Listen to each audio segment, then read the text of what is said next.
சூப்பராக திண்டுக்கல் சிக்கன் பிரியாணி பண்ணியிருக்கோம், chicken Manchurian பண்ணியிருக்கோம், கருவேப்பிலை சிக்கன் பண்ணியிருக்கோம், கொஞ்சம் சாதம் வச்சு ரசம் வச்சுருக்கோம், ஆனியன் ரைத்தா பண்ணியிருக்கோம். கண்டிப்பாக இந்த வீடியோ நீங்கள் பார்க்கணுன்னா லிங்க்கு தரோம் பாருங்கள். சேர்த்து நல்லா வதக்கி எடுத்துக்கலாம்.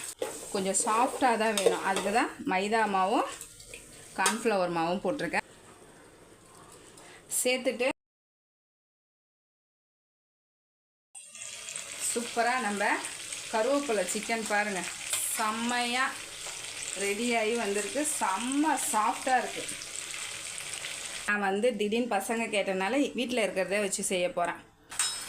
இந்த மசாலாவுக்கு மட்டும்தான் கார்ன்ஃப்ளவர் மாவு மிக்ஸ் பண்ணி வச்சுருக்கேன். அப்படியே தண்ணியே ரொம்ப சாஸெல்லாம் போடாதீங்க, அவங்க கேட்குறாங்கன்ட்டு தான் நான் கொஞ்சமாக போட்டேன்.